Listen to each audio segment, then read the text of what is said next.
Elle, who's a YouTuber, content creator, and has the best podcast. It's so like genuine and funny. We were just like binge watching you guys. Like Oh yeah? yeah. Like how Yeah.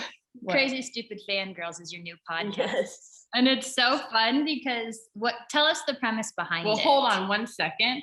Sonia likes to get on here and like if there's someone that she's known or like followed, she becomes a fangirl on here. So it's funny that you like pick up on that word because Sonia's like, I'm a fan to all these people. Yeah. It's funny. No, it is. Yeah, no, I mean, like, I'm a huge fangirl. I've always been, like, growing up. And so, I on my channel, my main channel, my content's very produced and like, it's very like teen movie format. And so I kind of wanted a space to like kind of let this side of myself that I hadn't shown online before. And it's a really big part of my personality, like a lot of my friends know. And so I have a pal named Michelle, who's my co-host.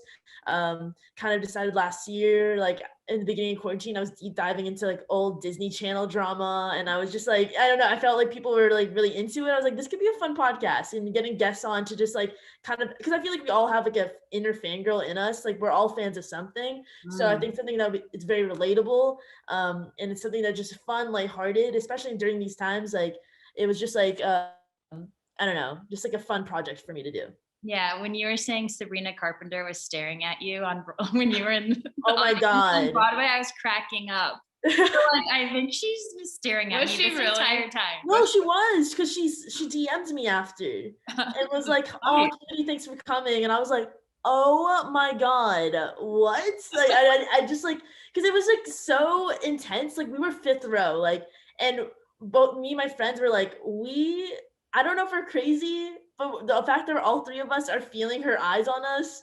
Yeah. Were you like feel whispering like she's looking at us? No, but like I was smiling. I was like, I feel like I was just like nodding and like, like good job. Like That's amazing.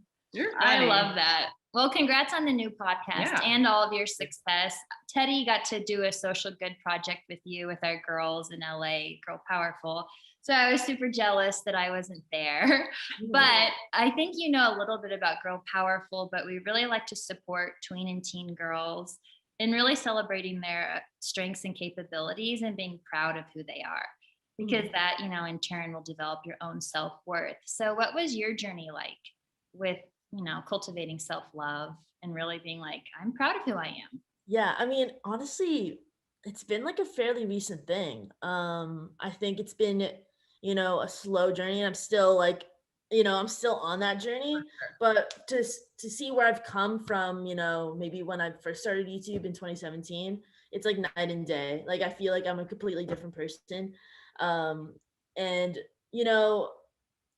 the journey has been like a roller coaster, because in high school I I think I had a fairly good high school experience, and I didn't really experience like bullying or online like any hate at all, and I was surrounded by good people.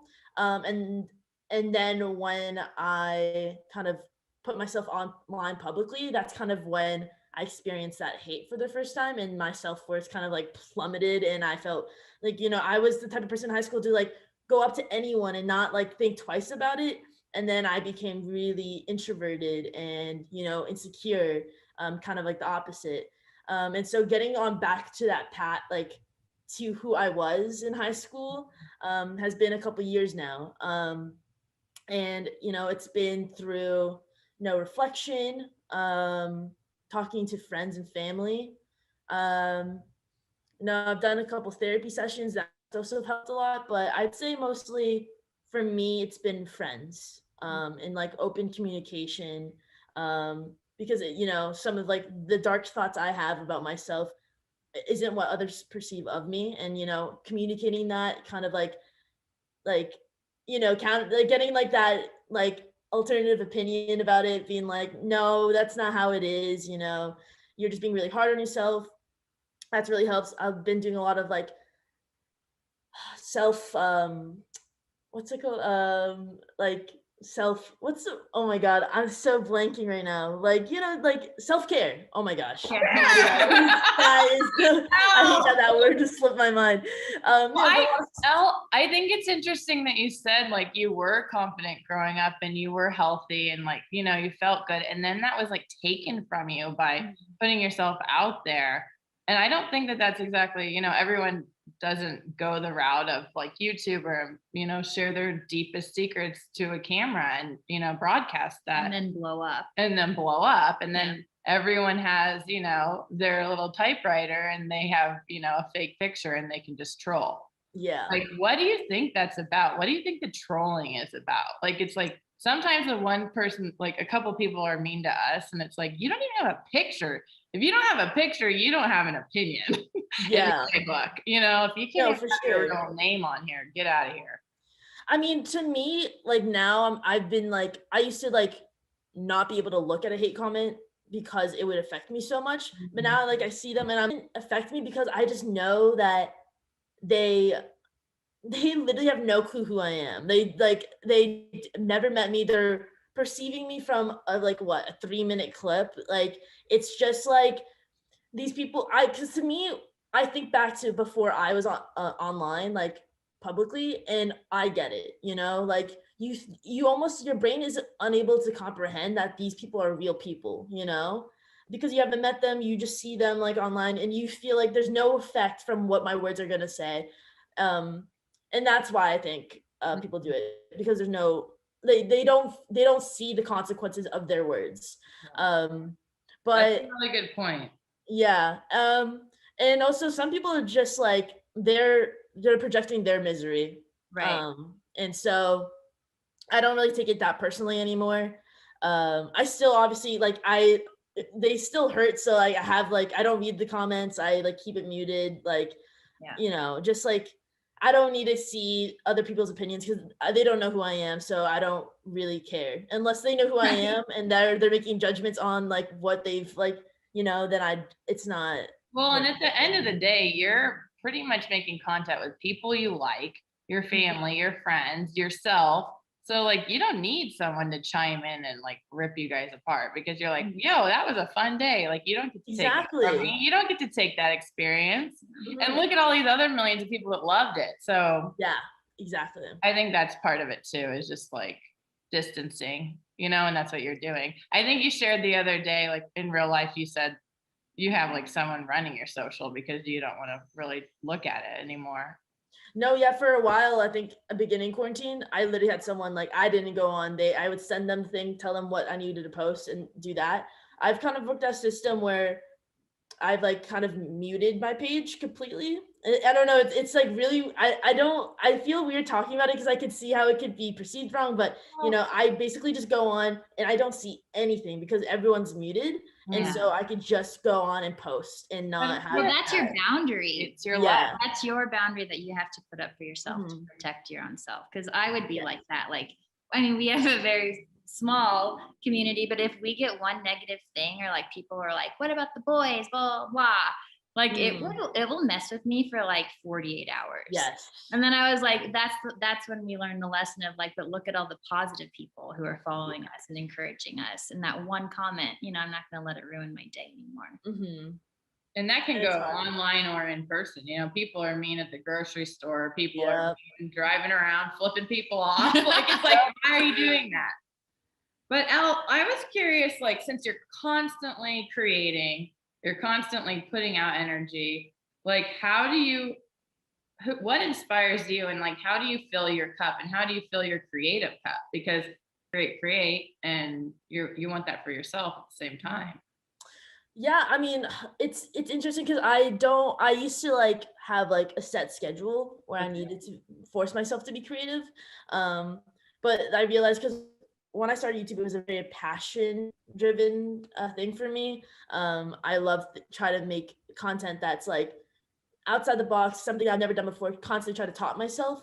And so, now I kind of just let it happen naturally. If I feel excited about an idea, and usually they're kind of revolving around my life, or if I'm hear a song, I'm like, oh my God, that would be such a great song in a video. I can see it being a montage, you know, just like, or like watching a movie. So like, just like kind of like living my life and letting the inspiration come to me is how I do it.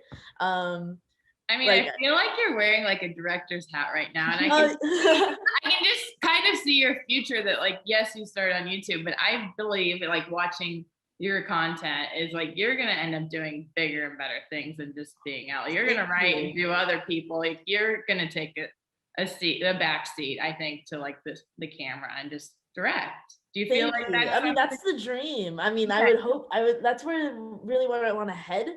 So it really means a lot that you said that without me telling you that. But yeah, I see it, don't you? And like, you're a visionary. Yeah. So like hearing the songs or seeing everything. Oh my gosh, I was like crying watching your stuff because it was like, you cared. It was like really like there was like purpose in it. Like it wasn't just like garbage, you know? You really are, you're like not wasting people's time by making them a viewer. You're like having an experience with them.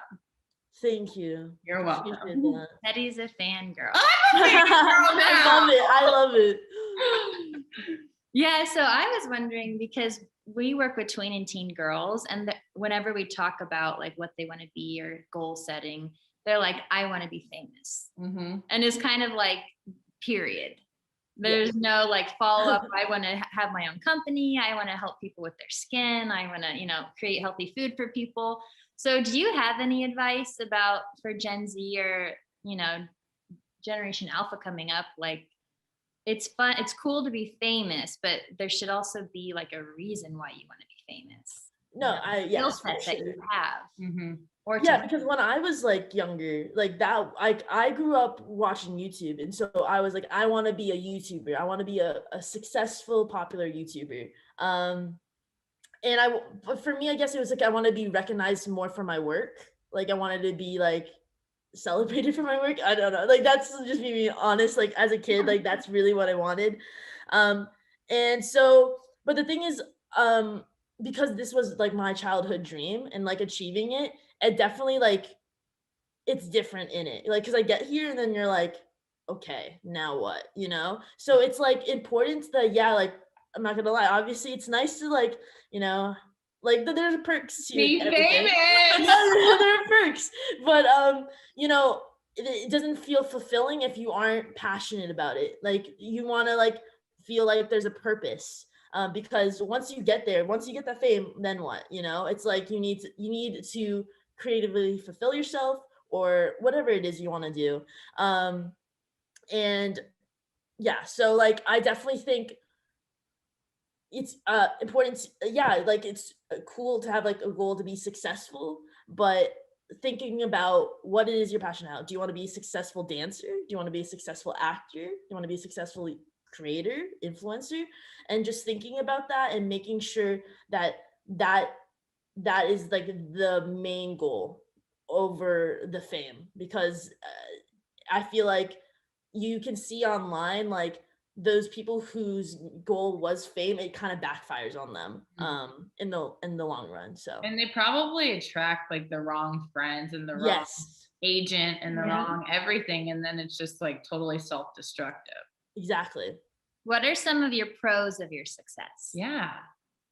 Pros. I mean, I think a big thing is the people I've met. I feel like I'm surrounded by people I am in awe of, like that are super talented and inspire me to push myself creatively. Like my old roommate, Luke, like I was a huge fan of his videos before we became friends and roommates.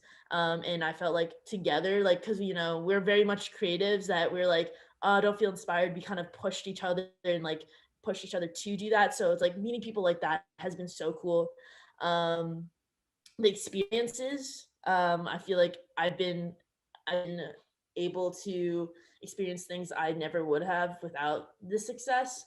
Like I don't know, just like, oh, I went on tour once, like, you know, like that's cool. Like I've never like being in front of I once like spoke at a this thing called We Day. I don't know if you guys know what We Day is. It's in Canada, but it's like I bet it's really happy. It's empowering for like middle schoolers and high schoolers, and like it's like I like grew up in Ottawa, Canada, and at the stadium there, or the arena there, there's like, it's like a 13,000 person arena. And I watched like Taylor Swift there, all these people there, and I finally got to go backstage and like speak on stage to like about mental health. So like things like that, like it's such like I would never have gotten to experience that if I So had. how did you have the guts to go on that stage when a lot of your content is produced or, you know, behind a camera? Like how do you, is public speaking like just something that comes naturally? I find that I'm pretty good at talking to like big audiences, but it's more like if it was like a class presentation, that's where I get kind of shaky and nervous when I can see everyone's face. But like because there's so many people, like it's like kind of like I don't see anyone, so I feel more comfortable with that. In the classroom, it's like, why is that guy like twiddling his thumbs? I'm giving a presentation. You're like, listen up. Yes. Brad's bored in the back. Yeah. I thought this was interesting. Yeah. So before you perform or before you even turn on the camera, do you practice any positive self-talk? Do you like ever, how do you get yourself like in the right headspace? Yeah, I mean, I guess like when it's like just me, I feel very comfortable because I don't feel like judged, but like a lot of my content sometimes involves a lot of other people and I'm a little nervous, I'm like a little insecure about it. But you know, it's kind of like pushing myself, being like you're gonna get the best content if you just be confident and feel confident. And just like reminding myself that, and like reminding myself that, you know, no one's really judging me. I feel like I'm probably judging myself more than they are, if they are, you know? So just reminding myself that, you know, it's all good, just easing the anxiety, and reminding myself confidence is key. Love that. Yeah, because people like to watch confident people. Mm-hmm. That's what I found. Sometimes I get like really anxious and we have to do something and I like look like a hot dog. Yeah. I'm like this huge rectangle and I'm like, why did I do that? Yeah. Like we teach confidence and then the camera comes on. I'm like, oh. Yeah. Or like the other day, Sonia like came in my room and was like, hey, I'm going to like be really confident this week and take all these news opportunities and like be excited about them instead of like go inward into a shell and be like, I don't want to do it. Because you like ask the universe and you work so hard for all these things to show up. So you better show up as your best self because this is like a shot you get, you know? Yes. Exactly. Yeah, I loved when we were talking to the girls in person last weekend when like they were kind of sharing that same sentiment you were, like no one else is really like wanting you to fail. No one's like thinking about you. We're all in our own heads constantly. Yes. What were your thoughts like leaving that segment with me and the girls and Lewis? Oh my gosh, right away I told Louis like on camera, I was like, those girls are so emotionally mature for their age. It's insane. Like that, it's like what you guys are doing is so good because their emotional maturity, the way they're thinking is like how I like try to encourage, and like how I encourage myself and encourage my other friends at my age to think, you know? So I just think it's so great that they're at that age 12 are thinking like that. And it's just gonna like set them up for life, you know? Yeah, what like when you do push like publish like on the internet, do you like say anything? The internet, the World Wide Web.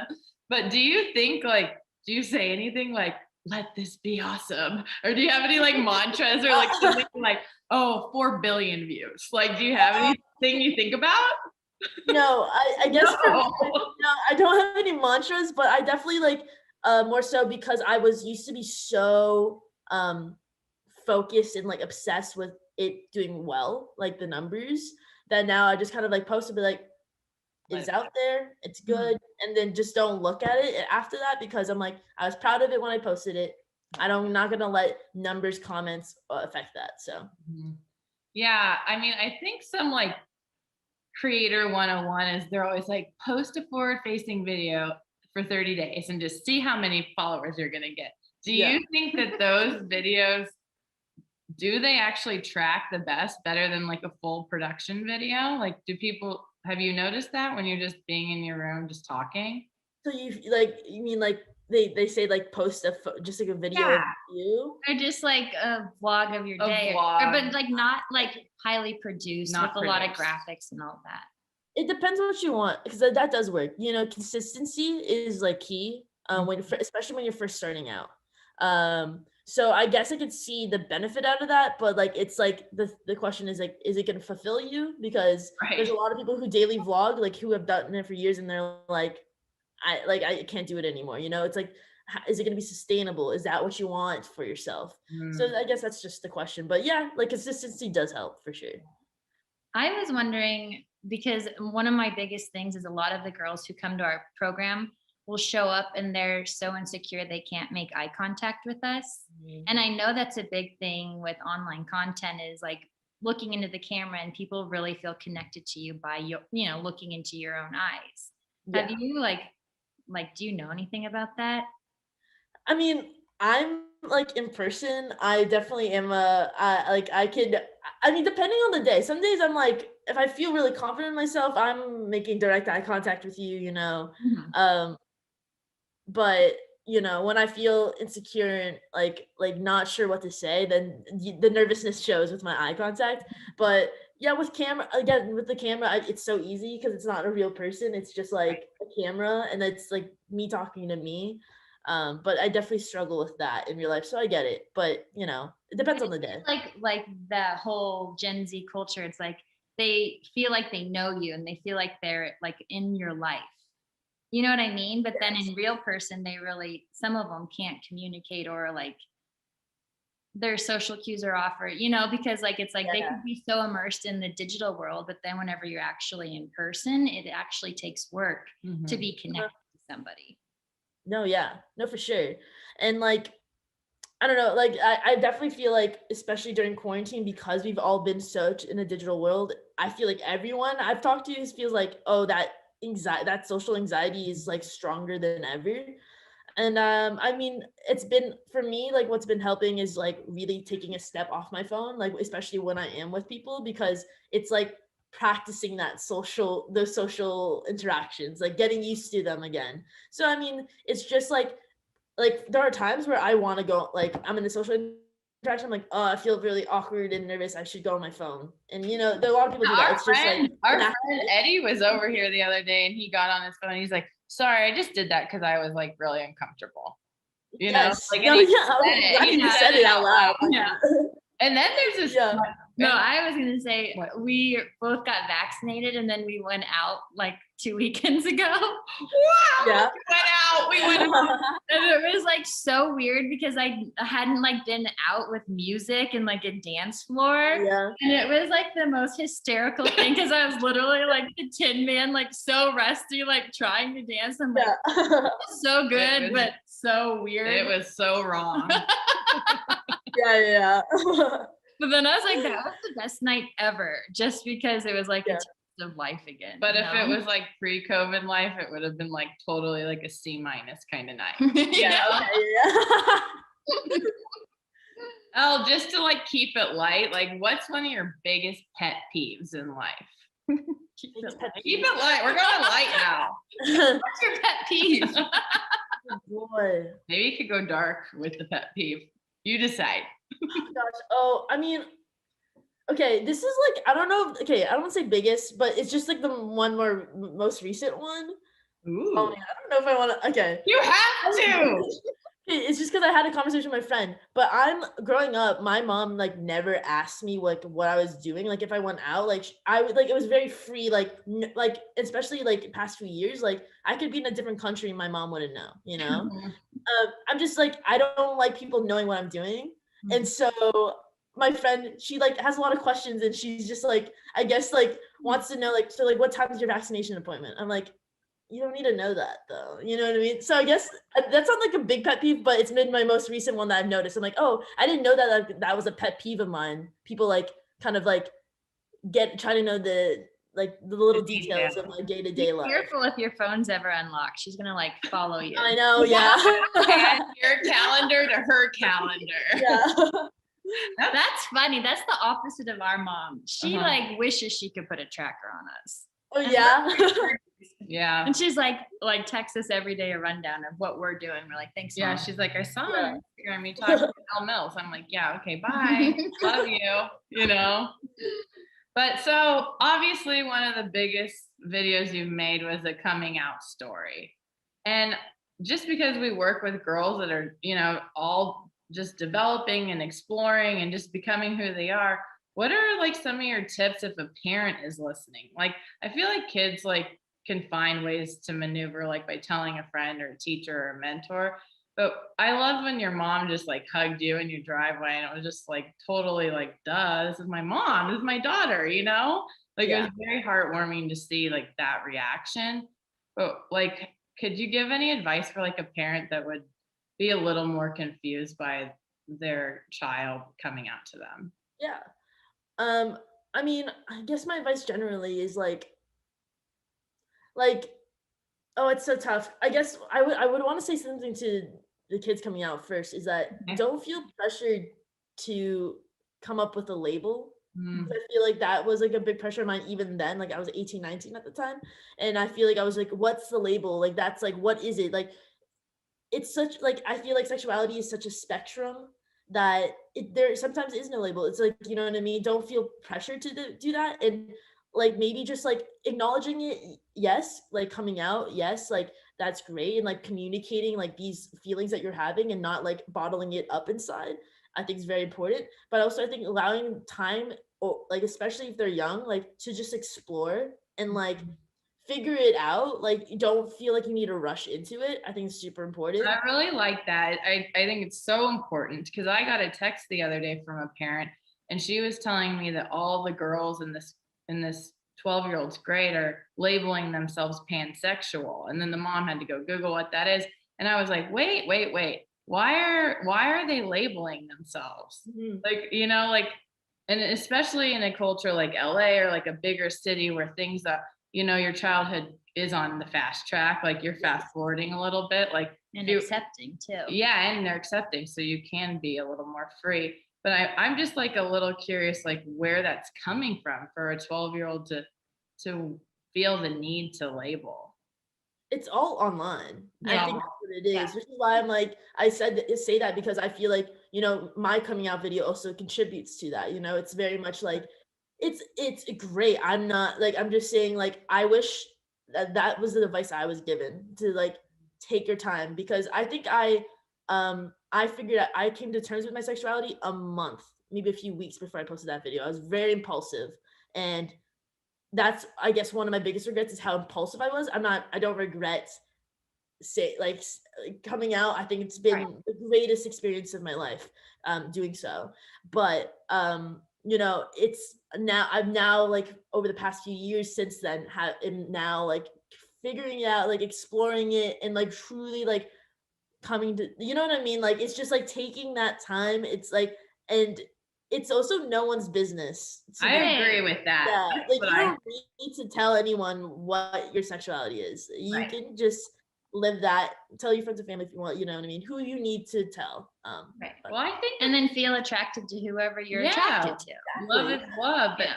I do think it's confusing, and I think even like in the LGBTQ plus community, like someone would maybe even disagree with you and be like, no, you should like say who you are and show them like and like Yeah. live out loud. And I'm like, yeah, but at the same time, privacy and like humility and being like only sharing those parts of yourself with people that matter Yes. is what really keeps you like happy. You don't And want to safe. and like don't over exploit yourself because Well, and also like going through puberty and changes and all this stuff. I feel like it's okay to change and like labeling yourself, like early on or as a little girl, like I don't know, you have your whole life to grow and develop and become and to really embody who you are. And so that's great advice is to take your time. Mm-hmm. And That's you don't have to share everything. But what about parents? Parents are complicated. With parents, I guess like be open to hearing. I feel like don't disregard what they're saying, especially if you feel because I had to see like being a parent and thinking they're too young to be thinking like this. They're too young to be exploring that, especially if it's like 12. But like I think be open to hearing what they're saying, be accepting, like don't like like allow them to have a safe place to communicate those feelings, because it takes a lot to even bring that up. And so letting them know it's a safe place, and allowing them that freedom, I think is super important. Especially because like growing up, I felt like I couldn't say it. Like I felt because there would be little comments here and there, that made me feel like I could not come out like that. Which is I was very nervous to come out. So again, I think for parents, it's just important to create that safe place for your kids. So yeah. It's gorgeous. Should we do a little fun this or that? We have a this or that. We've never done anything like this. We're not YouTubers. So wait for these this or that's all. You're gonna be like, well, that was pretty cool. Are you ready? I'm ready. Don't judge us. We're gonna go every other, okay? Okay. All right, ready? Yeah. Mac and cheese or mashed potatoes? Mac and cheese. Starburst or Snickers? Snickers. Journaling or working out?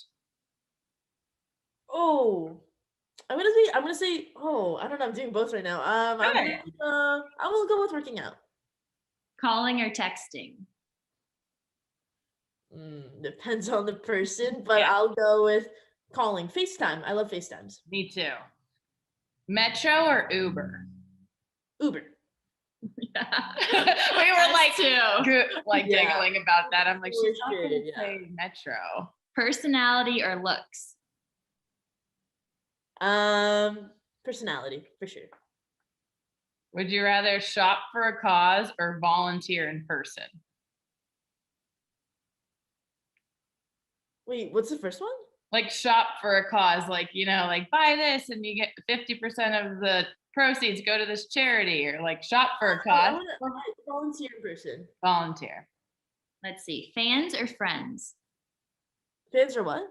Friends. Oh, friends.